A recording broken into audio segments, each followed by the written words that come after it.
কথা বলেন, কথা বললে ইতিকাফ ফাসেদ হয়ে যাবে, নষ্ট হয়ে যাবে। কেউ যদি এসে বলে চাচা মসজিদের নিচের তলায় তুমি আসার উপরের তলায় ইফতারি বন্টন হচ্ছে রমজান মাস, তো তোমার ইফতার দিয়ে গেছে, কারণ তুমি বুড়ো মানুষ উপরে তো উঠতে পারবে না সিঁড়ি দিয়ে, তা তোমার ইফতার নিচে দিয়ে গেছে। চাচা যদি বলে এখনো তো কেউ আসেনি বাবা, ইতিকাফ থাকবে, এখন ওইরাম নিয়ত করে আপনারা কি এসেছেন? তাই আমি কিছু জিজ্ঞাসা করছি আর চুপ করে বসে আছেন। আপনারা আমার সঙ্গে কথায় কথা মিলালে জজবা তৈরি হবে, আল্লাহর রহমত বর্ষিত হবে। জোরে বলুন সুবহানাল্লাহ। এই জন্য বক্তা শ্রোতা কথার বিনিময় করলে সেই মজলিসটা আল্লাহর দরবারে খুব প্রিয় মজলিস হিসাবে বিবেচিত হয়। আল্লাহ খুশি হয়ে যে আসমানে রহমতের দরজা খুলে দেয়। জোরে বলুন একটু সুবহানাল্লাহ। আর কেউ যদি মনে করেন হুজুর আজকে জলসা আসার সময় খোকার মার সঙ্গে ঝামেলা করে এসেছি, মন গরম গরম ভাব, আর যাদের মন গরম থাকে ওরা কিন্তু পাঁচ কথায় একটা উত্তরও দেয় না, মানে মন গরম থাকলে কথাবার্তা বলতে চায় না। আজকে বাড়ি থেকে আসার সময় ঝামেলা কার কার হয়েছে একটু হাত তোলেন তো দেখি। আল্লাহু আকবার। তাহলে কারো ঝামেলা হয়নি। তো ঝামেলা যদি না হয়ে থাকে আমি কিছু জিজ্ঞাসা করলে উত্তর দেবেন, সঠিক হোক বা ভুল হোক চেষ্টা করব ইনশাআল্লাহ সঠিকটা সংশোধন করে দেওয়ার। আর আমার যদি তথ্য দিতে যে কোনো ভুলভাল তথ্য দিয়ে থাকি সঙ্গে সঙ্গে ধরে দেবেন, আমি ইনশাআল্লাহ সংশোধন করে নেব। ঠিক আছে তো নাকি? রাসূল বলেছেন কথা বললেই ভুল হয়, কাজ করলে ভুল হয়। কথা বললে ভুল হয়, কাজ করলে ভুল হয়। যে লোকটি কাজ করেনি ওর কাজের কোনো ভুল পাওয়া যাবে? যে লোকটি কথা বলেনি ওর কথার কোনো ভুল খুঁজে পাওয়া যাবে? কথাই তো বলিনি, তো ভুল খুঁজে পাবেন কোথায়? না, কোনো কথার দাম নেই, মানে সে তো কথাই বলিনি, তো ভুল পাবেন কোথায়? এই জন্য আমি কিছু তথ্য দিতে যে আপনাদের মগজে ব্রেনে যদি ভুল ধরা পড়ে সঙ্গে সঙ্গে জানিয়ে দেবেন। নবী বলছেন কুল্লু বনি আদামা খাত্তাউন, প্রত্যেকটি আদম বংশধর হলো ভুলে ভরা গুনাহগার। গুনাহ নেই, ভুল নেই, পাপ নেই এমন মানুষ পৃথিবীতে কেউ নাই। কম বেশি ভুল ভাল পাপ প্রত্যেকটি ব্যক্তির আছে। এই জন্য আমি আপনাদের কাছে বলছি, আমি যদি কোনো ভুল তথ্য দেই সঙ্গে সঙ্গে ধরে দেবেন, আমিও সংশোধন করে নেব। আর আপনাদের কাছে জিজ্ঞাসা করলে উত্তর দেবেন, মগজের যেটা আসে, ভুল হলে সংশোধন হবে, সঠিক হলে আলহামদুলিল্লাহ আমি খুব সাধুবাদ দেব। তাহলে কথা বলবেন তো নাকি আমার ভাইরা? শিখ ধর্মগুরু লোকটির নাম হলো গুরু নানক। প্রত্যেকটি ধর্মাবলম্বীদের একজন ধর্মীয় নেতা আছে না নাই? কথা বলে। বৌদ্ধ ধর্মাবলম্বীদের একজন ধর্মীয় নেতা আছে, নাম তার গৌতম বুদ্ধ। ইহুদিদের একজন ধর্মীয় নেতা আছে, নাম তার মোজেস বা মুসা। খ্রিস্টানদের একজন ধর্মীয় নেতা আছে, নাম তার ঈসা বা যিশু। হিন্দু ভাইদের একজন ধর্মীয় নেতা আছে, নাম তার রামকৃষ্ণ পরমহংসদেব। আমাদের ধর্মীয় নেতা আছে না নাই? আলহামদুলিল্লাহ। একটু জবান সরেছে আপনাদের, আশা রাখি আরো সরবে। যত সরবে তত আলোচনা করতে সুবিধা হবে। আমি একটু বেশি বেশি বাংলাদেশে যেতাম, আর বাংলাদেশের শ্রোতাদের এমন অভ্যাস, বক্তা যে কথা বলে শেষ কথা বলার আগে শ্রোতারা বলে দেয়। দেখবেন জলসা শুনবেন বাংলাদেশের ক্যাসেটে শ্রোতারা বক্তার কথা টেনে নিয়ে বলে, বক্তা বলে হবে না, বলার আগে শ্রোতারা বলে না। বক্তা বলে এ কাজ করা যাবে, শ্রোতারা বলে না এই কাজটা ভালো, শ্রোতারা বলে হ্যাঁ। আর আমরা সব ইতিকাফে নিয়ত করে বসে থাকি, একটু ঠোঁট পর্যন্ত নাড়ি না। বক্তা শ্রোতার কথার বিনিময়ে জজবা তৈরি হলে আল্লাহর রহমতের দরজা খুলে দিয়ে আসমানি রহমত অবারিত বর্ষণ করেন ওই মজলিসে। চিল্লাই বলুন সুবহানাল্লাহ। তাহলে আমাদের ধর্মীয় নেতা আছে না নাই? আছে। আমাদের ধর্মীয় নেতার নাম কি? আলহামদুলিল্লাহ। আল্লাহ কোরআনের 22 পারা সূরা আহজাবে তথ্য দিয়েছেন, বিসমিল্লাহির রহমানির রহিম, ওয়া মা মুহাম্মাদুন ইল্লা রাসূলুন ক্বাদ খালাত মিন ক্বাবলিহির রাসূল। জোরে বলুন আল্লাহু আকবার। আল্লাহ বলছেন বিশ্ববাসী তোমাদের কল্যাণের জন্য, উপকারের জন্য, সুপথ দেখানোর জন্য, জান্নাত হালাল বানানোর জন্য, জাহান্নাম হারাম বানানোর জন্য আমি একজন প্রফেটকে, মহামানবকে, রসুলকে, মেসেঞ্জারকে, পথ প্রদর্শককে বিশ্ববাসীর জন্য পাঠিয়েছি। তার নাম আমার কোরআনে সত্য, কোরআনে তত্ত্ব কোট করে দিয়েছি। নাম হলো তার মুহাম্মাদুর রাসূলুল্লাহ। জোরে বলুন একটু সুবহানাল্লাহ। তাহলে আমাদের নেতার নাম কোথায় আছে? কোরআনে আছে, বেদও আমাদের নেতার নাম আছে, পুরাণও আমাদের নেতার নাম আছে, গীতাও আমাদের নেতার নাম আছে, ভগবতে আমাদের নেতার নাম আছে, রামায়ণে আমাদের নেতার নাম আছে, মহাভারতে আমাদের নেতার নাম আছে, জিন্দাবাস্তে আমাদের নেতার নাম আছে। এমন কোন ধর্মীয় পুস্তক নাই যে পুস্তক আমাদের ধর্মীয় নেতার আগমনের কথা বলা হয় নাই। জোরে বলুন সুবহানাল্লাহ। মমাদ্যবর্তীতা দেবা দকারন্তে প্রকৃতিতা ভীষণাং ভক্ষায়ত সদা বেদ শাস্ত্রে চয়স্মিতা। জোরে বলুন একটু মারহাবা। অথর্ব বেদের ৮ নম্বর শ্লোক। মুনি ঋষি ব্যাসদেব লিপিবদ্ধ করেছেন কয়েক হাজার বছর আগে, ২,৫-৩ হাজার বছর আগে। নবীর যখন ধরার বক্ষে আগমন পর্যন্ত হয়নি, নবীর বাপ মারও যখন পর্যন্ত দুনিয়ায় জন্ম হয়নি, তখনই বেদ রচনা করা হয়েছে। ২,৫-৩ হাজার বছর আগে প্রিয় নবীর আগমন হয়েছে কিছু কম বেশি ১৪৫০ বছর আগে। কথা বললাম ১৪৫০ বছর আগে আমাদের নবী ধরার বক্ষে এসেছে। বেদ লেখা হয়েছে ২,৫০০-৩ হাজার বছর আগে। তখনই ব্যাসদেব তথ্য পরিবেশন করেছেন বেদের পৃষ্ঠায়। অথর্ব বেদের ভিতরে লিখেছেন মমাদ্যবর্তীতা দেবা দকারন্তে প্রকৃতিতা বৃষণাং ভক্ষায়ত সদা বেদ শাস্ত্রে চয়স্মিতা। আবার একটু জোরে বলুন মারহাবা। ব্যাসদেব বলছেন যে লোকটির নামের প্রথম অক্ষর হবে মমাদ্যবর্তীতা দেবা, যে লোকটির যে দেবতার নামের প্রথম অক্ষর হবে দকারন্তে প্রকৃতিতা, যার নামের শেষ অক্ষর হবে দ।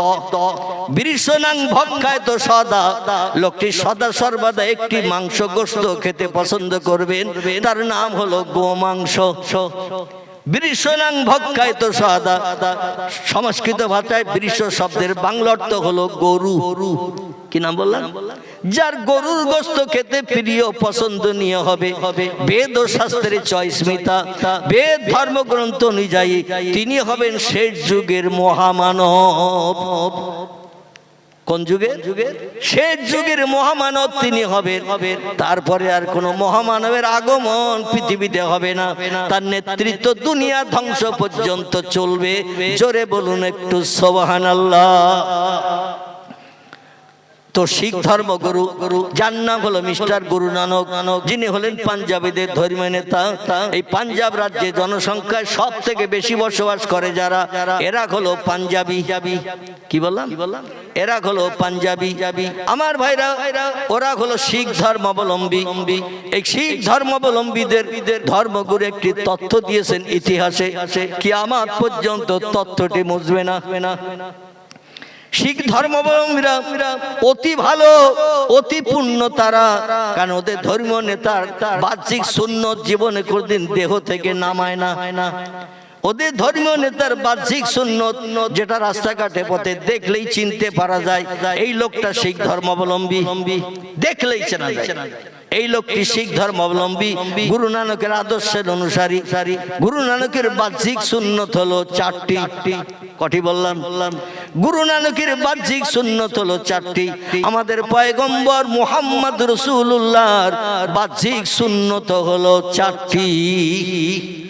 কটি? আমাদের নবীরও বাহ্যিক সুন্নত হলো 4টি। এই 4টি সুন্নত যারা মেনে চলবে, নাম জিজ্ঞাসা করতে হবে না, পরিচয় নিতে হবে না, দেখলেই চেনা যাবে লোকটি অ্যাজ এ মুসলিম। জোরে বলুন একটু সুবহানাল্লাহ। যেমন পাঞ্জাবিদের দেখলেই চিনতে পারে ওদের ধর্মীয় নেতার সুন্নত মানার কারণে। 4টি সুন্নত ধর্মীয় নেতার অনুচরেরা মেনে চলে। একটি সুন্নত হলো মাথায় পাগড়ি বাঁধা। কি বাধা? ভারতবর্ষের যে কোনো অঙ্গরাজ্যে শিখেরা বসবাস করুক না কেন, দেখবেন ওরা একটা কাজ খুব বেশি পছন্দ করে, একটা কাজ করতে ভালোবাসে, সেটি হলো গাড়ি ড্রাইভিং করা। সুরাট, মিরাট, রাজস্থান, গুজরাট, মহারাষ্ট্র, উত্তরপ্রদেশ, বিহার, কর্ণাটক, তামিলনাড়ু, এমন করে পশ্চিম বাংলা থেকে শুরু করে যেখানেই পাঞ্জাবিরা থাক, ওরা দেখবেন মাথার পাগড়ি ছাড়া রাস্তায় বার হয় না। ঠিক বললাম না ভুল বললাম? ওদের ধর্মগুরুর সুন্নত আদর্শ বাস্তবে রূপদান করে চলে। প্রথম সুন্নত হলো মাথায় পাগড়ি, 2 নম্বরে সুন্নত হলো এই পাগড়ির ভিতরে মাথার চুলের একটা বেনি বিবনি গেঁথে রাখে। একটু লম্বা চুলের অল্প কিছু চুল বিবনি গেঁথে লম্বা বেনি করে রাখে। আমাদের মেয়েদের মাথায় লম্বা চুল হলে 3টে ভাগ করে যেমন বিবনি গাতে বিবনি, ওই রকম ওরা মাথার ভিতরে কিছুটা লম্বা চুলের বেনি রাখে, বাকি চুলগুলো ছোট ছোট করে কাটে। ওদের 3 নম্বর বাহ্যিক সুন্নত হলো মুখে দাড়ি রাখা। কি রাখা? মুখে দাড়ি রাখা। আল্লাহর পয়গম্বর বলছেন, মান কাতাল্লাহিয়া ফাকাতালানি, যে লোকটি আমার সুন্নত, আমার বাহ্যিক আদর্শ, তার নাম হলো দাড়ি। এই দাড়িকে যে ব্যক্তি খুরকেচি লাগিয়ে কর্তন করে বানর হনুমান মার্কা চেহারাটা বানিয়ে নিল, বানরের মুখে যেমন দাড়ি ওঠে না, হনুমানের মুখে যেমন দাড়ি ওঠে না, বানর হনুমান মার্কা চেহারাটা যে মুসলিম আমার উম্মত দাড়িগুলো কর্তন করে বানর হনুমান মার্কা বানালো, দাড়ি কেটে সেটে পরিষ্কার করে দিল, কাতালানি, ওই লোকটি যেন আমি মোহাম্মদ আমারে মার্ডার করে দিল। সেই লোকটি আমার উম্মত, সে যেন আমারে মার্ডার করে দিয়ে দিল। আচ্ছা, নবীরে যদি কেউ মার্ডার করে, লোকটা জান্নাতি হবে না জাহান্নামী হবে? ওই লোকটি নিঃসন্দেহে জাহান্নামী হবে, কোনো সন্দেহ নাই। এখন আজকের এই জলসায় যখন এসেছি, জলসায় বসেছি, বিশ্বনবীর জীবন আদর্শ একটু বাস্তবে মান্যতা দিয়ে চলার চেষ্টা করব। সকলে বলুন একটু আমিন। আল্লাহ নবী বলছেন, মান আহাব্বা সুন্নতি ফাকাদ আহাব্বানি ওয়া মান আহাব্বানি কানা মাই ফিল জান্নাহ। যে লোকটি আমার মতো মাথায় টুপি রাখলো, আমার মতো মুখে দাড়ি রাখলো, আমার মতো হাঁটুর নিচে লম্বা জামা পরিধান করলো, আহাব্বানি, সে যেন আমি মুহাম্মদ রাসূলুল্লাহ আমারে ভালোবাসলো। ওয়া মান আহাব্বানি, যে আমার সুন্নতকে বাস্তব জীবনে রূপদান করে শ্বশুর বাড়ি গেছে, মাথায় টুপি দিয়েছে, মুখে দাড়ি রেখেছে, হাঁটুর নিচে লম্বা জামা পরিধান করেছে, মাথায় পাগড়িও বেঁধেছে, মাঠে গেছে, আমার সুন্নত পরিত্যাগ করেনি, মার্কেটে বাজারে গেছে, মাথায় টুপি দিয়ে মুখে দাড়ি নিয়ে হাঁটুর নিচে লম্বা জামা গায়ে দিয়ে চলে গেছে, জামার বাড়ি গেছে, সেখানেও পর্যন্ত ইংল্যান্ড আমেরিকা আমার কোনো পোশাক পরিধান করে যায়নি, আমার সুন্নতকে বাস্তব জীবনে রূপদান করে সব জায়গায় যায়, মাঠে যায়, হাটে যায়, বাজারে যায়, জামার বাড়ি, শ্বশুর বাড়ি, যেখানেই যাক না কেন আমি মুহাম্মদ রাসূলুল্লাহ আমার সুন্নতের পায়রবি ছাড়া অন্য কোন ধর্মাবলম্বীদের আদর্শের অনুসরণ করে কানা মাই ফিল জান্নাহ। সেই লোকটি আর আমি আল্লাহর বেহেশতের ভিতরে এক জায়গায় বসে বসে সুখ ভোগ করব। আর একটু জোরে বলা যাবে না? নারায়ে তাকবীর। সাহাবীরা বলছেন, ইয়া রাসূলুল্লাহ, জান্নাত তো বিশাল এরিয়ার, জান্নাত তো বিশাল বড়, কারণ আপনার মুখে জান্নাতের পরিচয় শুনেছি। আল্লাহর নবী বলছেন, আমার উম্মতের ভিতরে যে লোকটির আমল কালাম সব থেকে কম হবে, এক কথায় জাররা পরিমাণ, শস্য দানা পরিমাণ আমল হবে, বাকি সব খারাপ, সুদ খেয়েছে, মদ খেয়েছে, ব্যভিচারী করেছে, মানুষ মার্ডার করেছে, গরিবের দিনের হক ফাঁকি দিয়ে খেয়েছে, বিধবা নারীর দরজার করা, রাত 1:30টার সময় নাড়া দিয়ে টাকার বিনিময়ে জীবন যৌবনের ক্ষুধা মিটিয়ে চলে এসেছে, সারা পাড়ার মানুষ কম্বল মুড়ি দিয়ে ঘুমিয়ে রয়েছে, পাখি পক্ষী ঘুমিয়ে রয়েছে, জীব জন্তু নিস্তব্ধ, আর বিধবা নারী তার স্বামী দুনিয়া থেকে বিদায় হয়ে গেছে, একটা বাচ্চা কারো আছে কারো নাই, ঘরের দরজায় যে কড়া নাড়া দিল, টাকার বিনিময়ে তোমার সংসার চলবে ভালো, আমার জীবনের শখ মিটবে, একটু দরজা খোলো।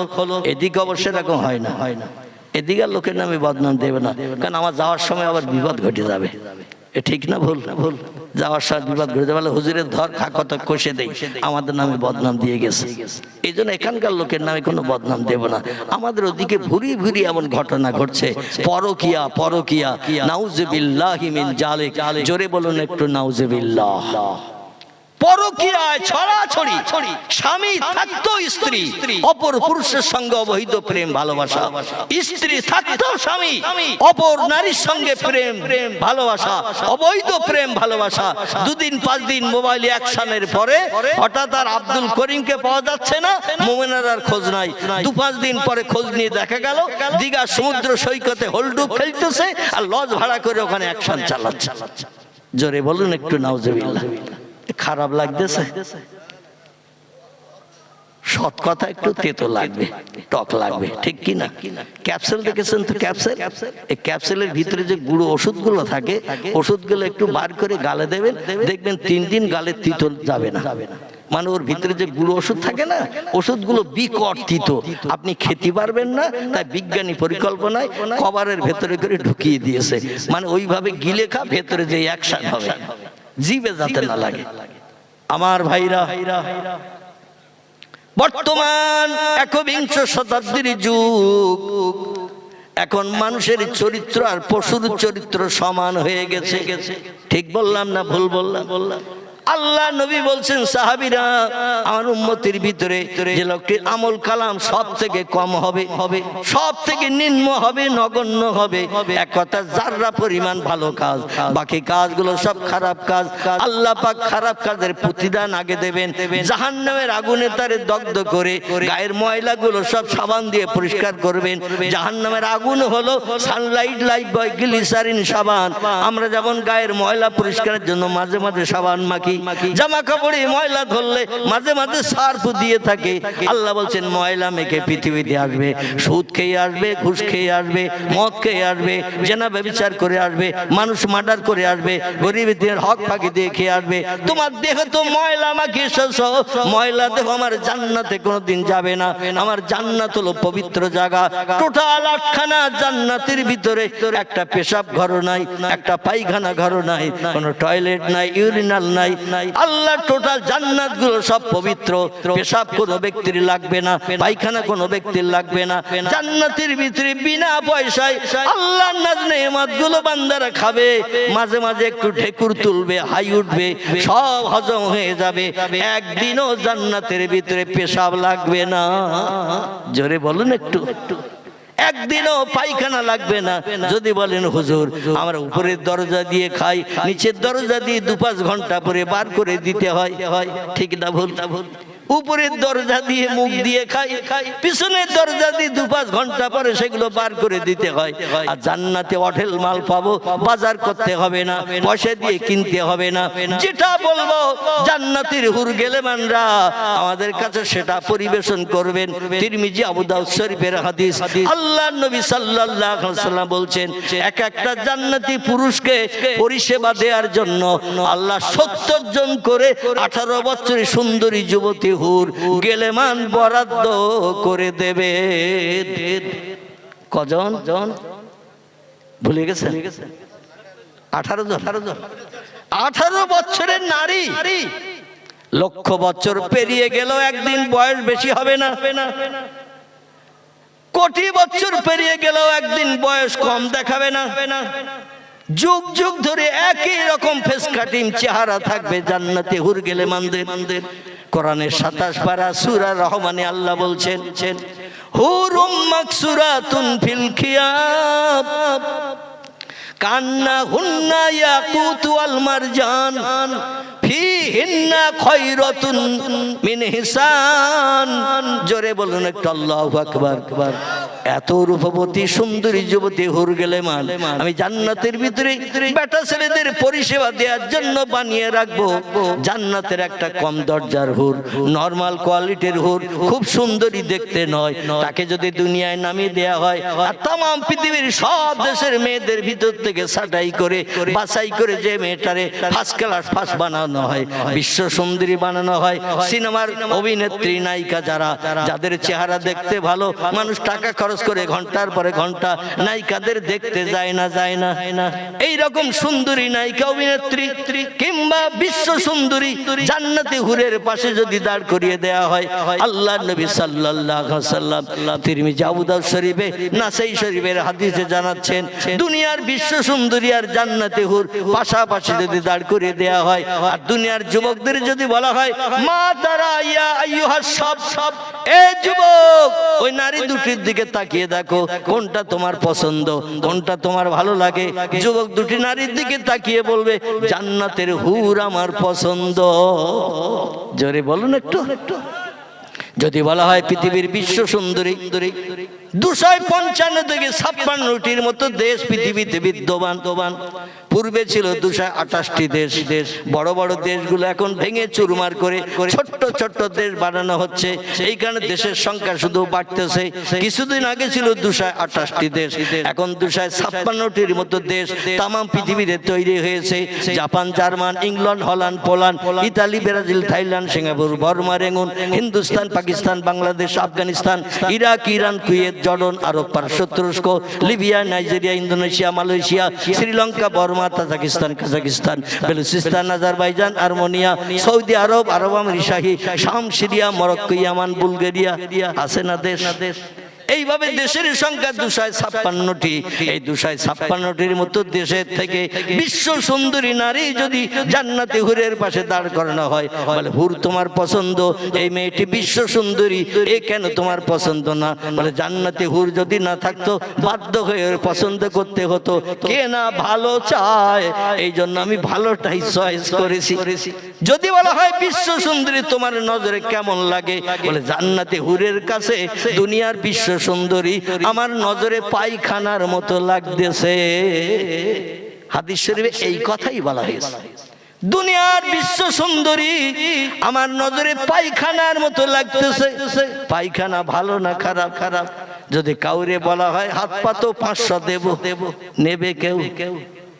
যদি বলা হয় পয়সা লাগবে না, এমনি এমনি দেব, তাও কেউ হাত লম্বা করবে? বলবে 20টা নোংরা মলত্যাগ করা জিনিস হাতে নিলে হাত নোংরা হবে, দুর্গন্ধ নাকে লাগবে, হাত ধোয়ার জন্য পানির দরকার হবে, ঝামেলার দরকার নাই, বিনা পয়সার গিফট নেব না। এ বলবে না? দুনিয়ার জান্নাতি নারীর কাছে, দুনিয়ার বিশ্ব সুন্দরী যুবতী নারীর কাছে আল্লাহ জান্নাতি হুরেদের এত কোয়ালিটি স্পেশাল করে আল্লাহ বানিয়েছেন। হুরুম মাকসুরাতুন ফিল কিয়াম, এত সুন্দরী লাবণ্যময়ী যুবতী নারী আল্লাহ বানাবেন জান্নাতের ভিতরে।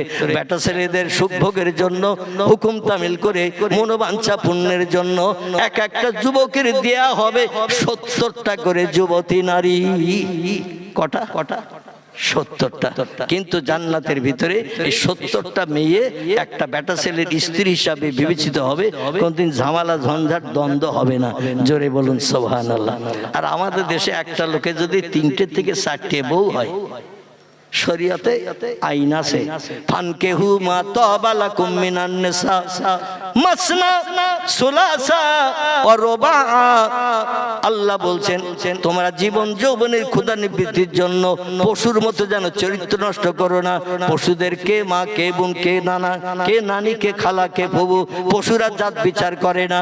জীবন যৌবনের ক্ষুধা নিবৃত্তির জন্য মাকেও ব্যভিচার করে, বোনকেও ব্যভিচার করে, জীবনের ক্ষুধা নিবৃত্তি করে, কামজ্বালা উত্তেজনা নিষ্পেষণ করে।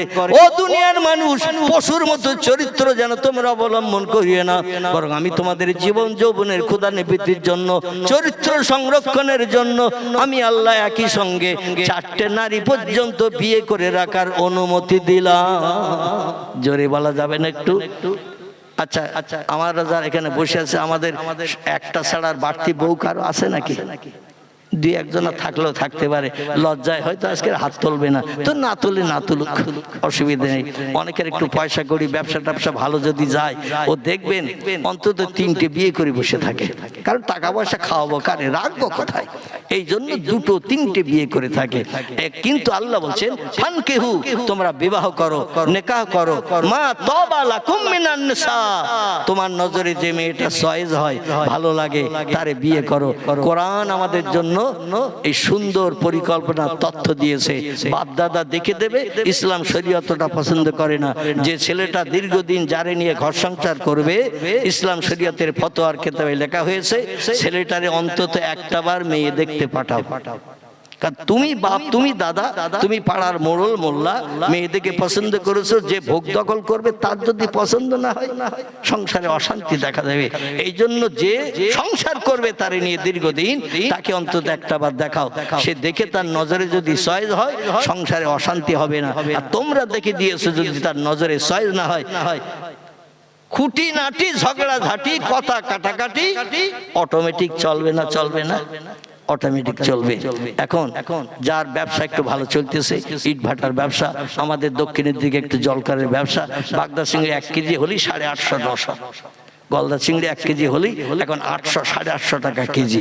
এই রকম যদি মাছের প্রোডাকশন একটু বেশি হয় তো আর মাটিতে পা দেয় না, বলে এত টাকা হয়ে গেছে, কোটি কোটি টাকা, এ রাখবো তা কি করব, অন্ত বিয়ে করে জীবন যৌবনে ক্ষুধা মিটাই। তো 2-3টে শরীয়তে আল্লাহ বলছেন রোবা, তুমি 4-4টে নারীকে একসঙ্গে বিয়ে করে সংসার করতে পারো, আমার তরফ থেকে বৈধ হালাল ঘোষণা করলাম। জোরে বলুন সুবহানাল্লাহ।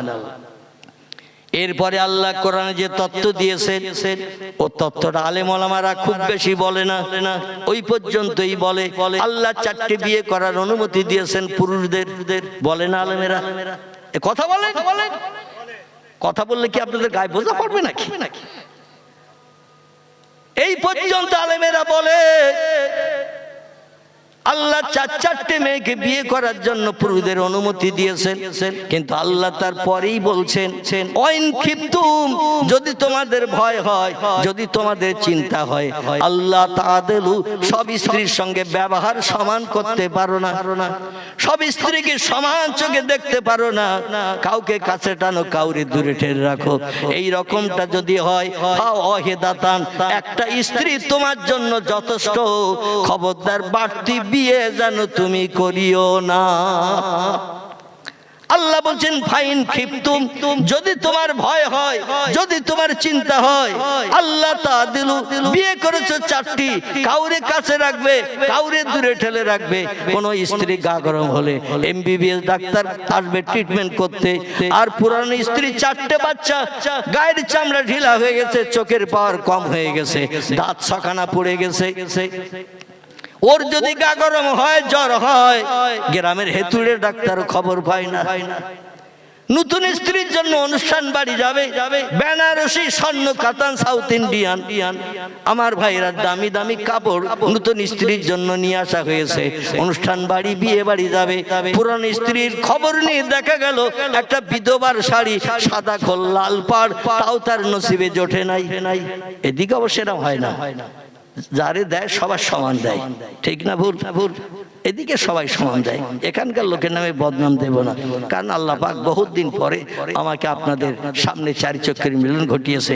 আমি অধম কম বেশি 3 বছর একটানা অসুস্থতার মাঝখানে ছিলাম, ঘরের ভিতরে আবদ্ধ ছিলাম, ইনফেকশন হওয়ার ভয়ে। আমার পেটে বর্তমান কিডনি একটা, কটা বললাম? একটা কিডনি, একেবারে পাঁজরের হাড় থেকে নিয়ে একেবারে কুকসি পর্যন্ত 21টা সেলাই আমার পেটে। কটা বললাম? 21টা সেলাই, পুরো পেট ফেড়িয়ে আমার 2টা কিডনি ড্যামেজ হয়ে গিয়েছিল 3 বছর কাল। পেশাব 1 ফোঁটাও হতো না 24 ঘন্টায়। যাই হোক, আমি 2.5 বছর ডায়ালিসিস করেছি কলকাতায়, একদিন বাদ একদিন। বেডে শুয়ে থাকতে হতো 4 ঘন্টা করে, বাড়িতে যেতে লাগতো 4 ঘন্টা, বেডে শুয়ে থাকতে হতো 4 ঘন্টা, আর ড্রেসিং করার জন্য খোলা এবং ফের লাগানো, এতে লাগতো 40-45 মিনিট। মানে গলায় চ্যানেল, আমার হাতে চ্যানেল, বুকে চ্যানেল, এইভাবে 3 বছর ডায়ালিসিসের পর আমি আর.এন. টেগর হসপিটাল, দেবী শেঠির হসপিটাল, কলকাতা মুকুন্দপুর, গত 18ই জানুয়ারি 2024, এই 1 বছর পেরিয়ে 2-4 দিন হয়েছে আমি অপারেশন হয়ে আল্লাহ এখন মুক্ত করেছেন, সুস্থ করেছেন। তাই আপনাদের সঙ্গে 4 চক্ষের মিলন ঘটানোর সুযোগ পেয়েছি। অন্যথায় কবরে হয়তো আমার হাড় মাটি হয়ে যেত।